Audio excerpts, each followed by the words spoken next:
Maka beliau menyatakan, sallu kama ra'aitumuni usolli, salat kalian sebagaimana kalian lihat aku salat. Ketika salat kita berbeda, ditambah, dikurang, apalagi dirubah, apa kata beliau? Man amila amalan laisa alaihi amruna fahuwa radd. Siapa orang yang mengamalkan satu amalan yang disyariatkan, tapi tata cara pelaksanaan tidak mencontoh aku, tidak mengikuti aku, ditolak.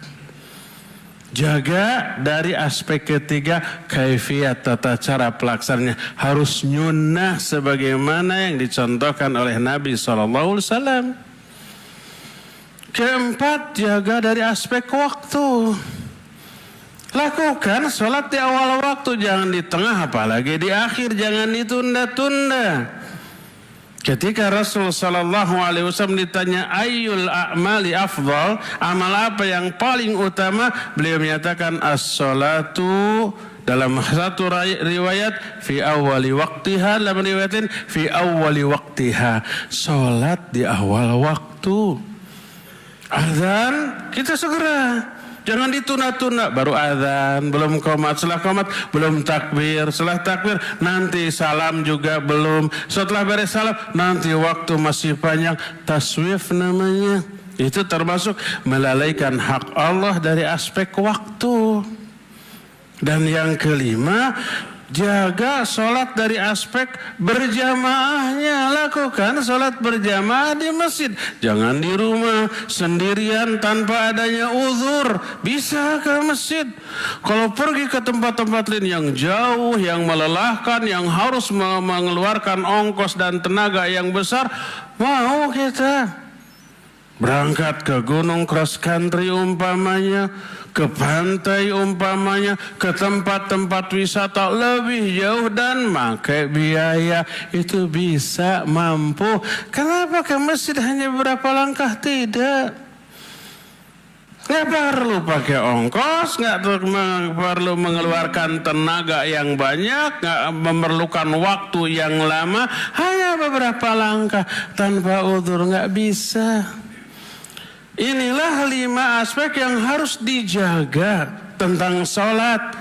Pertama, niatnya ikhlas karena Allah. Kedua, kekhusyuannya. Yang ketiganya, aspek pelaksanaannya seperti yang dicontohkan oleh Rasul SAW dalam sholatnya. Keempatnya, dari aspek waktunya di awal waktu. Dan yang kelima, berjamaah di masjid. Siapa orang yang seperti ini? Berarti dia menjaga sholatnya, dan dialah salah satu orang yang memiliki karakter orang-orang mukmin. Surah Al-Mu'minun yang tadi dijelaskan, qad aflahal mu'minun alladzina hum fi salatihim khashi'un. Sungguh telah berbahagia orang-orang yang beriman, yaitu orang yang khusyuk dalam salatnya.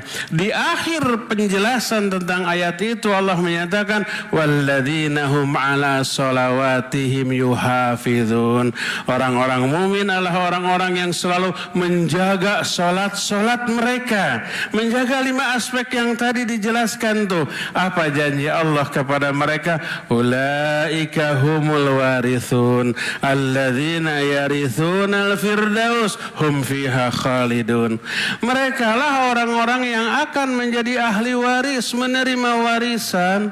Warisan apa? Warisan surga firdaus. Surga firdaus itu surga yang paling tinggi, paling indah, paling hebat. Kata Nabi SAW, "Idza sa'altumullahal jannah fas'aluhul firdaus, fa innahu a'laha wa awsatuha." Kalau kamu mau minta surga kepada Allah, minta surga firdaus. Karena surga firdaus itu surga yang paling tinggi dan paling tengah. Dan itu yang paling nikmat, paling hebat, paling istimewa, paling sempurna. Semua level surga istimewa, nikmatnya tak ada bandingannya dengan dunia, tapi firdaus adalah yang tertinggi. Dan ini akan diberikan salah satunya kepada orang-orang yang menjaga, memelihara solat-solat mereka. Karena itulah, maka siapa orang yang menjaga hak Allah dalam bentuk sholat, Allah akan tunaikan hak orang itu di dunia dan di akhiratnya nanti. Kenapa demikian? Sebab orang tersebut memperbaiki hubungan dia dengan Allah Azza wa Jalla. Sebagaimana wasiat para ulama kepada sesama mereka. Dhunnun al-Misri menyatakan, para ulama sering memberikan wasiat melalui surat. Waktu itu belum ada HP, belum ada internet, belum ada media sosial, suka saling menyurati. Salah satu isi wasiatnya adalah man aslaha ma bainahu wa bainallah aslahallahu ma bainahu wa bainan nas. Siapa orang yang memperbaiki hubungan dia dengan Allah, diperbaiki hubungan dengan Allah, tauhidnya, imannya diperkuat, dipermantap, terus salatnya ditunaikan karena itu hak Allah tadi, diperbaiki hubungan dia dengan Allah, perbaiki salatnya dari 5 aspek tadi. Siapa orang yang memperbaiki hubungan dia dengan Allah, Allah akan perbaiki hubungan dia dengan sesama manusia. Artinya orang-orang yang tanya ada masalah dengan kita, benci dengan kita, ada clash, ada gap, ada perselisihan, akhirnya renggang, akhirnya bermusuhan. Jelekan hubungan kita dengan sama manusia. Yang paling jelek lagi hubungan dengan kerabat, adik dengan kakak, apalagi anak dengan orang tua, menantu dengan mertua, keponakan dengan paman atau bibinya. Itu kerusakan terparah dari hubungan sosial dengan sama manusia. Kenapa itu terjadi? Itu murka Allah, hukuman Allah atas mereka, karena ada yang dilanggar dari ayat Allah. Kenapa orang bisa marah, bisa benci, bisa memusuhi kita? Pasti ada ayat yang dilanggar tentang muamalah dengan sama manusia. Mungkin kita zalim, mungkin kita menghina, mungkin kita merampas hak mereka, mungkin kita tidak peduli kepada mereka. Itu pelanggaran terhadap syariat Allah. Maka Allah hukum dengan cara dirusaknya hubungan tersebut.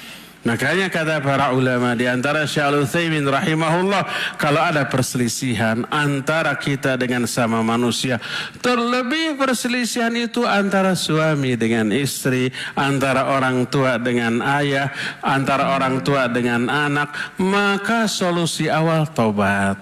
Introspeksi, apa nih penyebabnya, kesalahannya, tobat, perbaiki dari sana. Dan tobat merupakan wujud ketakwaan. Allah menyatakan, wa may yattaqillah yaj'al lahu makhraja wa may yattaqillah yaj'al lahu min amrihi yusra. Siapa orang yang bertakwa kepada Allah, Allah selalu berikan jalan keluar dari masalah yang dihadapinya. Allah akan mudahkan semua urusannya. Ini janji Allah. Allah yang mengatur kehidupan ini. Makanya perbaiki hubungan kita dengan Allah, Allah akan memperbaiki hubungan kita dengan sesama manusia. Dan salah satu di antara hubungan kita dengan Allah adalah salat. Perbaiki salat dari 5 aspek tadi, maka Allah akan memperbaiki kehidupan kita. Dan ini yang menjadi kunci yang dipegang oleh para ulama, para solihin. Kenapa kehidupan mereka selalu berbahagia baik di dunia sampai ke akhirat nanti. Barakallahu li wa lakum fil Qur'anil azim wa nafa'ni wa iyyakum bima fihi minal ayati wa dzikril hakim wa taqabbalallahu minna wa minkum tilawatahu innahu huwas sami'ul alim.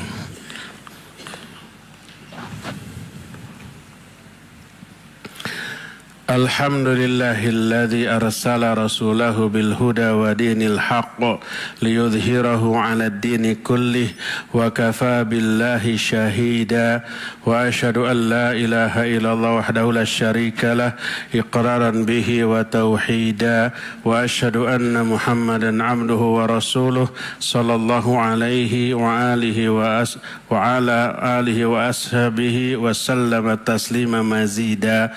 Wa ba'd, ayyuhal hadirun usikum wa nafsi bitaqwallahi faqad fazal muttaqun.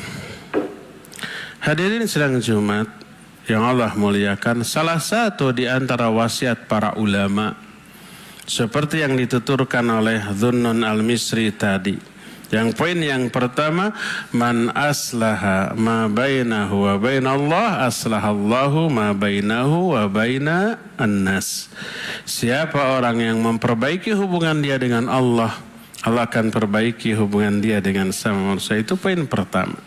Kedua,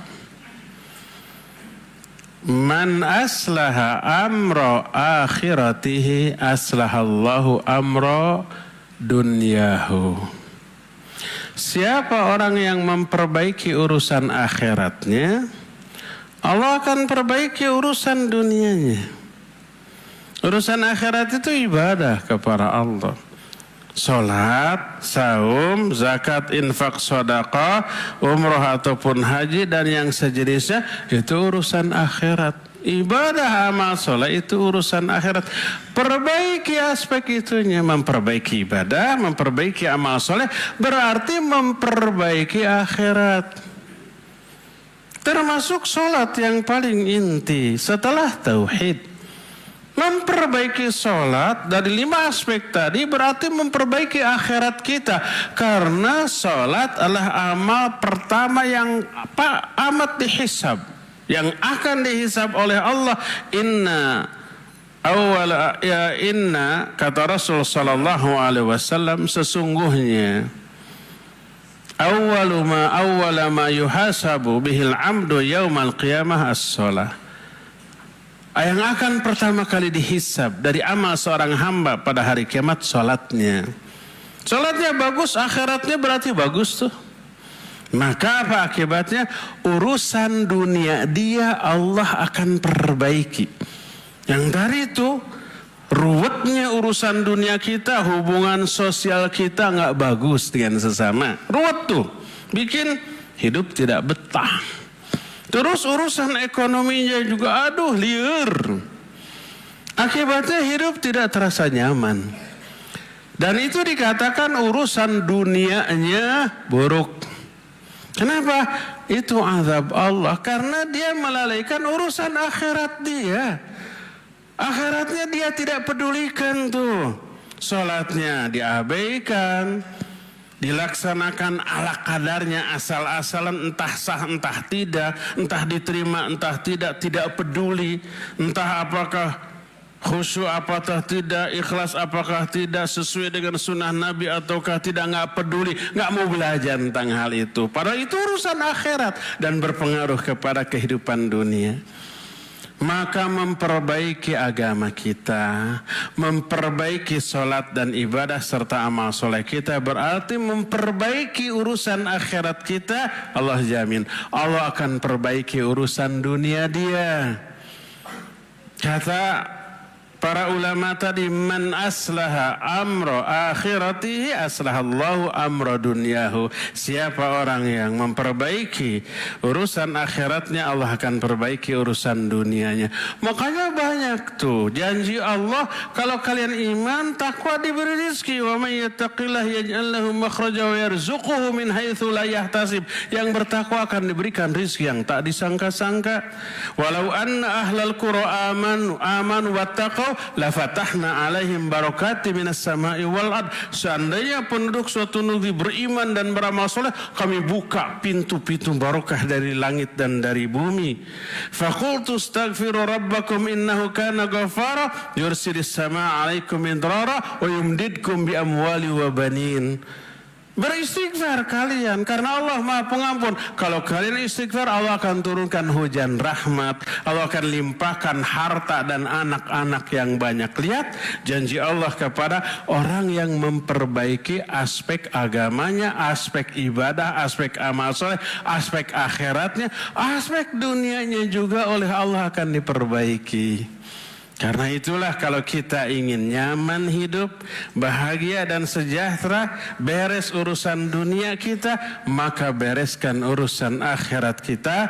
Perbaiki hubungan kita dengan Allah Azza wa Jalla dengan cara mempelajari ilmu tentang bagaimana cara beribadah yang benar, lalu aplikasikan, ibadah kita akan benar, hubungan kita dengan Allah akan semakin baik, urusan akhirat kita juga akan baik. Maka janji Allah yang maha mengatur seluruh kehidupan, Allah akan atur agar orang itu baik pula hubungannya dengan sama manusia, baik pula kondisi ekonominya, baik pula seluruh urusan dunianya akan Allah permudah sebagaimana janjinya, wa may yattaqillah yaj'al lahu min amrihi yusra. Siapa yang bertakwa kepada Allah, Allah akan jadikan seluruh urusannya menjadi mudah. Semoga Allah menganugerahkan taufik hidayah kepada kita agar kita mampu memperbaiki urusan akhirat kita, hubungan kita dengan Allah, sehingga urusan dunia kita dan urusan hubungan sama manusia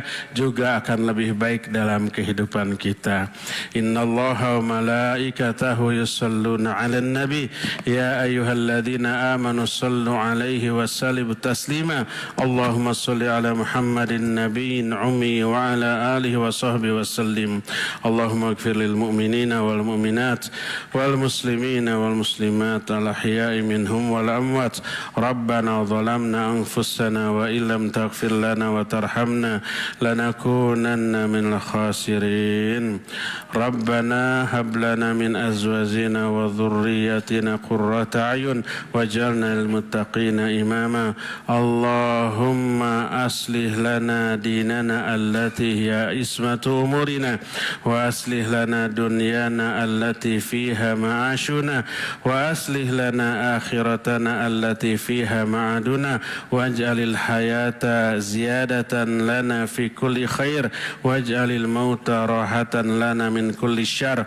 Rabbana hab lana min azwajina wa dhurriyyatina qurrata a'yun waj'alna lil muttaqina imama. Rabbana la tuzigh qulubana ba'da idh hadaitana wa hab lana min ladunka rahmah innaka antal wahhab. Rabbana atina fid dunya hasanah wa fil akhirati hasanah wa qina adzaban nar. Subhana rabbika rabbil izzati amma yasifun wa salamun alal mursalin walhamdulillahi rabbil alamin. Amin ya rabbal alamin.